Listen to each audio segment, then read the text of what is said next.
नमस्कार दोस्तों, मैं रविंद्र सिंह चारण आपका स्वागत करता हूं आपके अपने YouTube चैनल गुरु रविंद्र चारण जीके में। राजस्थान के कला संस्कृति के संबंध में आज अपन नया टॉपिक स्टार्ट करेंगे। राजस्थान की हस्तकला, राजस्थान की हस्तकला, राजस्थान के हैंडीक्राफ्ट्स। आज का अपना जो टॉपिक रहेगा वो है राजस्थान की हस्तकला। हस्तकलाओं के संबंध में विगत प्रतियोगी परीक्षाओं में किसी में एक, किसी में दो प्रश्न अवश्य पूछे जाते हैं। तो हस्तकला कहते किसे हैं, राजस्थान की कौन कौन सी प्रसिद्ध हस्तकलाएं हैं, कौन कौन से कलाकार हैं, उनसे जुड़े हुए प्रश्नों पर अपन चर्चा करेंगे। तो सबसे पहले अपन बात करेंगे हस्तकला होती क्या है दोस्तों। हस्तकला, इसमें जो पहला वर्ड अपन को देखने को मिल रहा है हस्तकला से अपना मतलब रहेगा हाथों से निर्मित कलाकारी। हाथों से विभिन्न आभूषण, कलात्मक वस्तुओं का निर्माण करना। हाथों से निर्मित आभूषण, कलात्मक वस्तुएं बनाने की जो कला होती है उस कला को कहते हैं हस्तकला। तो हस्तकला हाथों से आभूषण व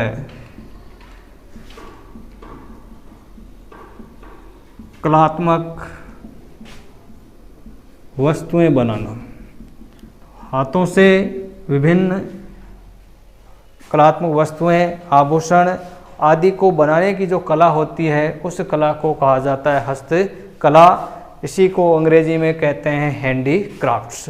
हस्तकला, लोग हाथों से ये वस्तुएं कलाकार बनाते क्यों हैं? अपने आजीविका चलाने के लिए इन वस्तुओं को बनाकर बाजार में बेचने से पैसे मिलते हैं। इसका मतलब है कि हस्तकला एक व्यवसाय है, एक उद्योग है। जो ये हस्तकला है, हस्तकला एक उद्योग है। तो पिछली बार रीट भर्ती परीक्षा में यह प्रश्न पूछा गया, हस्तकला किस श्रेणी का उद्योग है? तो ये हस्तकला उद्योग लघु श्रेणी का उद्योग है। कौन सा उद्योग है दोस्तों? ये लघु श्रेणी का उद्योग है। तो हस्तकला एक लघु श्रेणी का उद्योग है। ये प्रश्न पिछली बार रीट भर्ती परीक्षा में पूछा गया था। उद्योग है, इसलिए इसे उद्योग को चलाने के लिए सरकार के द्वारा समय समय पर विभिन्न गाइडलाइन, विभिन्न नीतियां जारी की जाती है। उन नीतियों को कहा जाता है उद्योग नीति या औद्योगिक नीति। देश आज़ाद होने के बाद भारत की जो पहली औद्योगिक नीति जारी की गई थी वो थी 1948 में। भारत सरकार के श्यामा प्रसाद मुखर्जी के द्वारा 1948 में देश की पहली उद्योग नीति जारी की गई थी। हमें बात करनी है राजस्थान की हस्तकलाओं की, तो अपन बात करेंगे राजस्थान की औद्योगिक नीतियों के बारे में। राजस्थान की पहली जो औद्योगिक नीति है, पहली जो उद्योग नीति है वो जारी हुई थी 1978। राजस्थान की पहली उद्योग नीति जारी की गई 1978। इस उद्योग नीति में जारी करने वाले मुख्यमंत्री थे भैरव सिंह शेखावत। तो इस प्रश्न का भी अपन को ध्यान रखना है दोस्तों कि राजस्थान की पहली उद्योग नीति कब जारी की गई, 1978, और किस मुख्यमंत्री के द्वारा जारी की गई, तो भैरव सिंह शेखावत।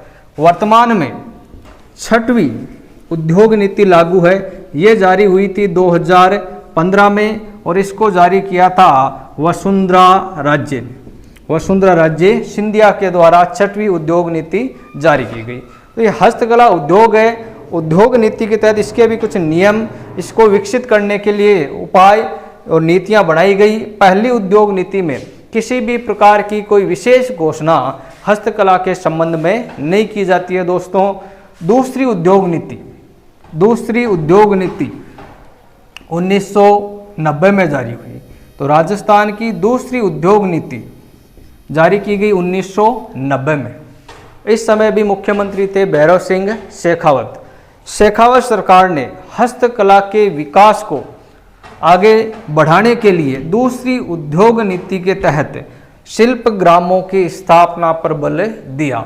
दूसरी उद्योग नीति के तहत 3 शिल्प ग्राम स्थापित किए गए, जहां पर शिल्पकारों को प्रशिक्षण, उनको बाजार उपलब्ध हो सके, उन्हें अपनी वस्तुओं का उचित दाम मिल सके।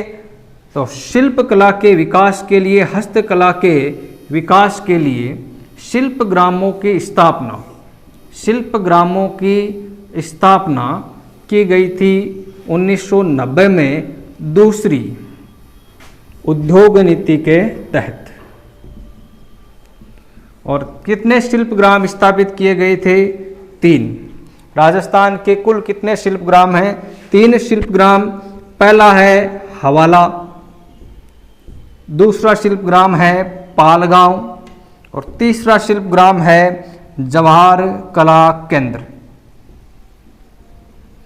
जवाहर कला केंद्र। दूसरी उद्योग नीति के तहत हस्तकला को विकसित करने के लिए, हस्तकला उद्योग को बढ़ावा देने के लिए 3 शिल्प ग्रामों की स्थापना होती है। ये 3 शिल्प ग्राम, हवाला गांव ये पड़ता है दोस्तों उदयपुर में, पालगांव यह है जोधपुर में और जवाहर कला केंद्र है जयपुर में।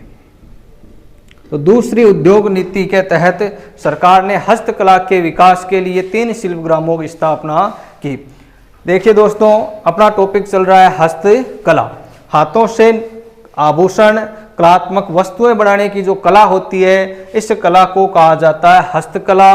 हस्तकला एक उद्योग है और ये किस श्रेणी का उद्योग है? लघु श्रेणी का उद्योग है। लघु, मध्यम, वृहत, कुटीर उद्योग जो श्रेणियां होती है, उनमें से किस श्रेणी का उद्योग है? लघु श्रेणी का उद्योग है।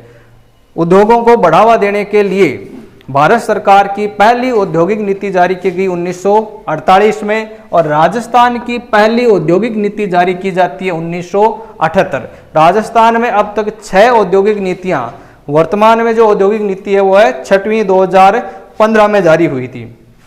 तो पहली उद्योग नीति में राजस्थान ने भी हस्तकला के संबंध में कोई विशेष कदम नहीं उठाए।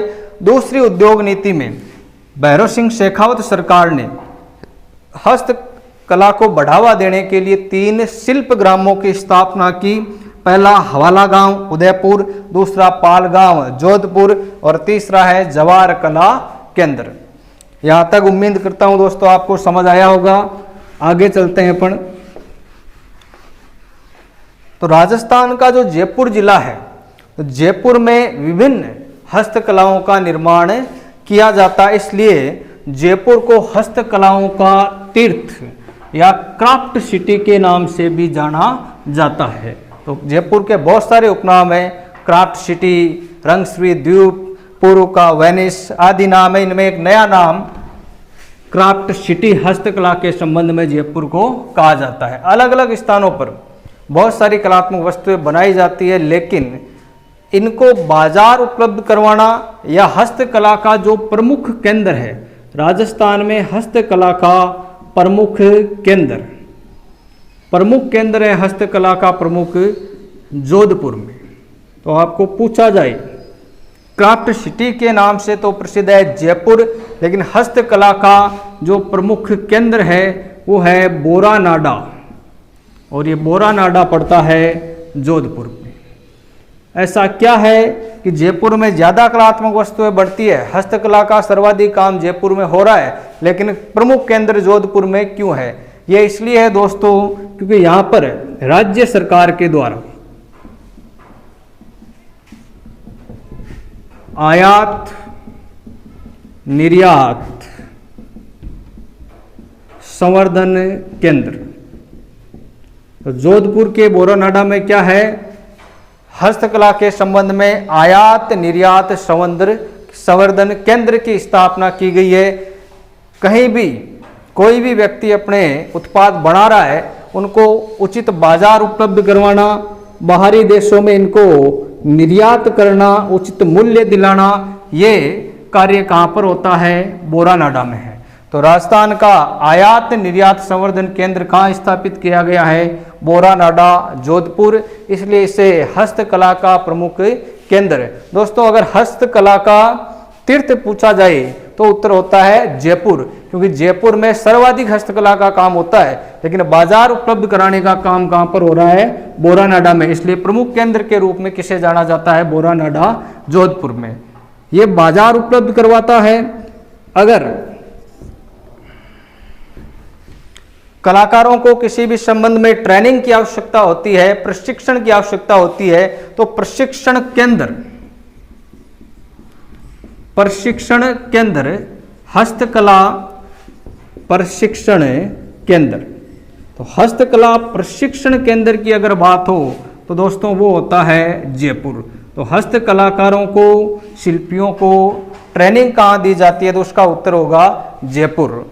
तो हस्तकला का प्रमुख केंद्र जोधपुर, प्रशिक्षण केंद्र जयपुर में है। हवाला गांव, पाल गांव और जवार कला केंद्र, ये 3 शिल्प ग्राम स्थापित किए गए। राज्य की दूसरी औद्योगिक नीति 1990 में लागू हुई और ये क्रियान्वयन हुई थी 1991 में। अगर पूछ लिया जाए कि कुल कितने शिल्प ग्राम है तो उत्तर होगा 3। आगे चलते हैं दोस्तों। तो हस्तकला के संबंध में कुछ फैक्ट है। अब अपन राजस्थान की प्रमुख हस्तकलाओं की बात करेंगे। बहुत सारी हस्तकलाएं हैं राजस्थान में। हस्तकलाओं का अजायब घर भी राजस्थान को कह दें तो गलत नहीं है, क्योंकि बहुत सारे खनिज अपने राजस्थान में पाए जाते हैं, इसलिए ये खनिजों का अजायब घर है। बहुत सारी हस्तकलाएं हैं, इसलिए अपन इसको हस्तकलाओं का अजायब घर भी कह सकते हैं। बहुत सारी हस्तकलाएं दोस्तों, पोट्री कला है, थेवा कला है, फड़ चित्रण है, ब्लू पोट्री है, मथेरना कला है, बादला है, ये विभिन्न अपनी हस्तकलाएं हैं। तो एक एक करके अपन हस्तकलाओं की बात आज करेंगे। तो सबसे पहले अपन जिस हस्तकला की बात करने जा रहे हैं वो है पोट्री कला। कौन सी कला है दोस्तों? पोट्री कला। तो सबसे पहले ये पोट्री होती क्या है?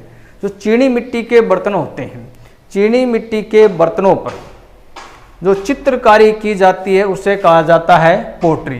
तो पोट्री क्या है? चीनी मिट्टी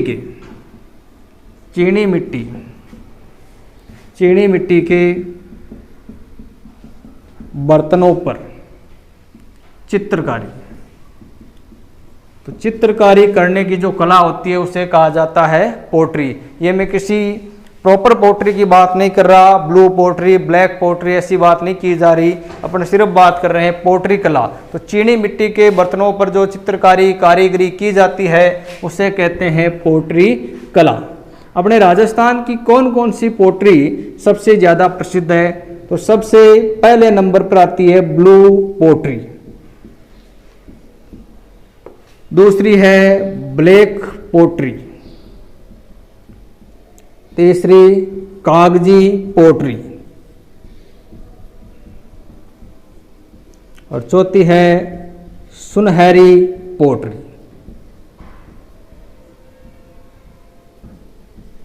तो ब्लू पोट्री सबसे ज़्यादा बार जो प्रश्न पूछा गया है वो ब्लू पोट्री। वैसे सभी चारों की चारों पोट्री कला इम्पोर्टेंट है। सबसे पहले अपन बात करेंगे ब्लू पोट्री। तो अगर पूछे कहाँ की प्रसिद्ध है, उत्तर होगा जयपुर।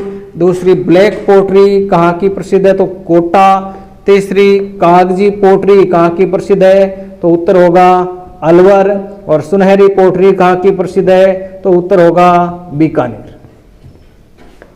तो हस्तकलाओं में सबसे पहले अपन जिस हस्तकला की बात कर रहे हैं वो है पोट्री कला। पोट्री कला होती क्या है? चीनी मिट्टी के बर्तनों पर जो चित्रकारी की जाती है उस कला को कहा जाता है पोट्री कला। चीनी मिट्टी के बर्तनों पर चित्रकारी करने की कला कहलाती है पोट्री कला। और अपने राजस्थान में कौन कौन सी पोट्री प्रसिद्ध है? ब्लू पोट्री कहाँ की फेमस है? जयपुर। ब्लैक पोट्री कोटा, कागजी पोट्री अलवर और सुनहरी पोट्री प्रसिद्ध है अपने यहाँ बीकानेर। एक एक करके अपन इन सब के बारे में डिटेल से चर्चा करेंगे और यहाँ से कौन कौन से प्रश्न एग्जाम में बन सकते हैं उनकी अपन विस्तृत चर्चा करेंगे, ताकि कोई भी प्रश्न आ जाए और अपना गलत नहीं होना चाहिए दोस्तों।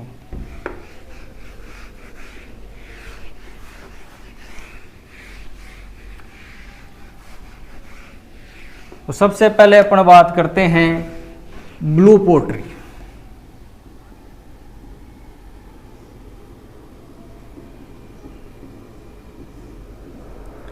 ब्लू पोट्री कला कहाँ की प्रसिद्ध है? उत्तर होगा जयपुर।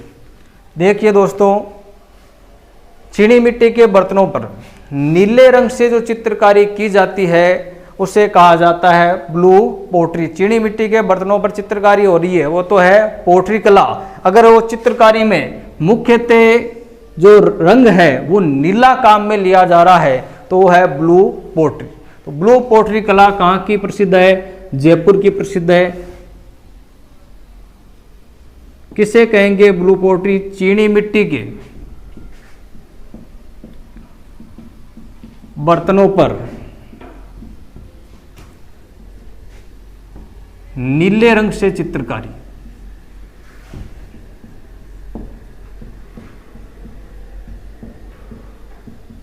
तो ब्लू पोट्री चीनी मिट्टी पर अगर नीले रंग से चित्रकारी की जाती है तो वो कौन सी कला होगी दोस्तों? Blue pottery. ये कला राजस्थान में विकसित हुई क्या? तो ये कला अपने राजस्थान की नहीं है दोस्तों।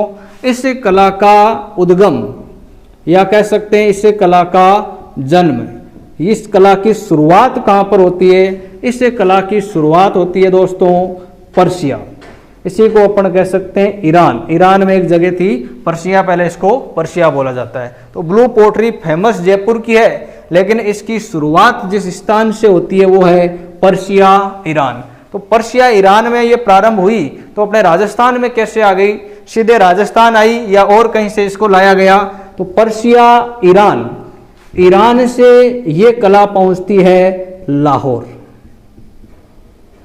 और लाहौर ये कला लाने का श्रेय, लाहौर में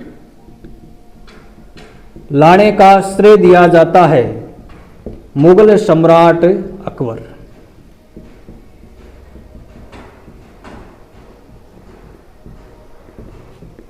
तो पर्शिया में इस कला का प्रारंभ हुआ, जन्म हुआ। पर्शिया से इस कला के कलाकारों को मुगल दरबार में सम्राट अकबर लेके आए थे। किस स्थान पर लेकर आए थे? लाहौर में लाए थे। तो लाहौर से राजस्थान लाने का काम किसके द्वारा किया जाता है? ये काम किया जाता है मानसिंह। आमेर के शासक हुए मानसिंह प्रथम। ये कलाकारों को कहाँ पर लेकर आते हैं? जयपुर या आमेर।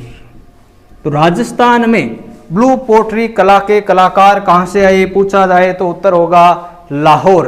ब्लू पोट्री का उद्गम कहाँ से हुआ? मूलतः ये कला कहाँ की है? तो उत्तर होगा पर्शिया ईरान। राजस्थान में लाने का श्रेय किसको दिया जाता है? उत्तर होगा मानसिंह। तो राजस्थान में ब्लू पोट्री कला को विकसित करने का काम किया था मानसिंह। ये कलाकारों को लेकर आए थे आमेर।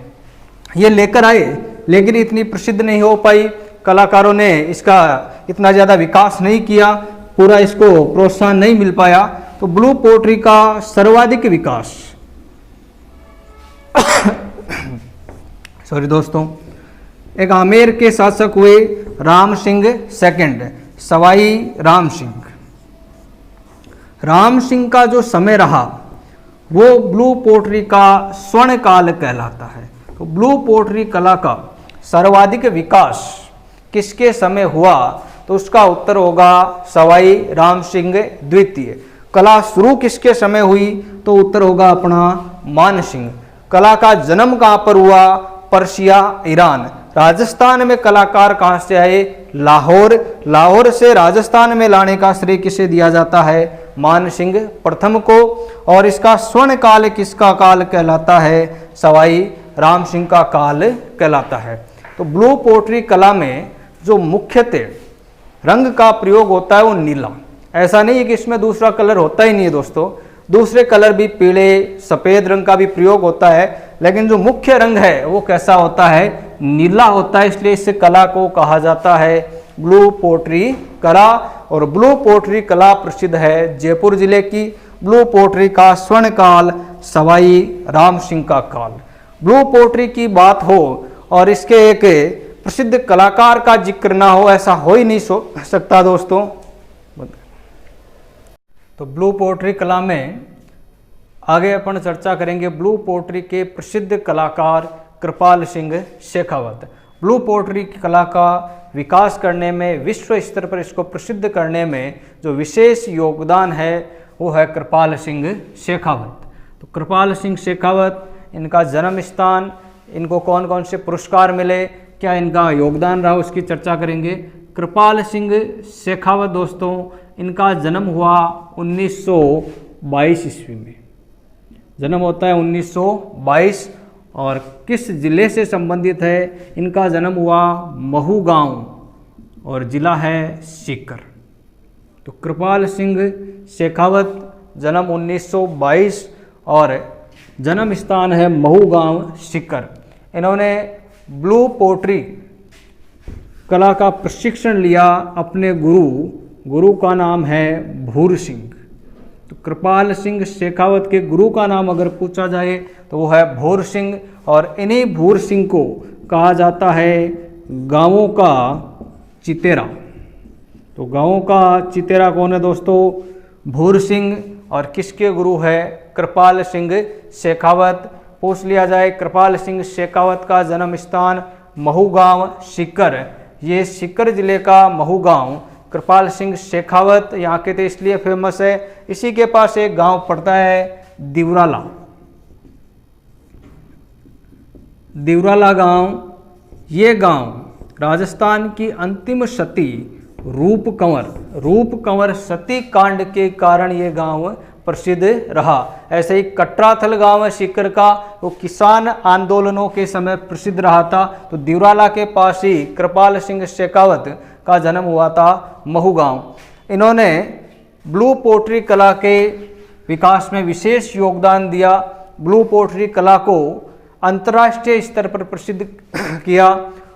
इन्होंने इस कला में नवाचार करते हुए 25 रंगों का प्रयोग, इस कला का जो मुख्य रंग था नीला तो प्रमुख रंग है ही, इसके साथ इन्होंने 25 तरह के और रंगों का प्रयोग भी ब्लू पोट्री के जो बर्तन बनाए जाते हैं उनमें किया।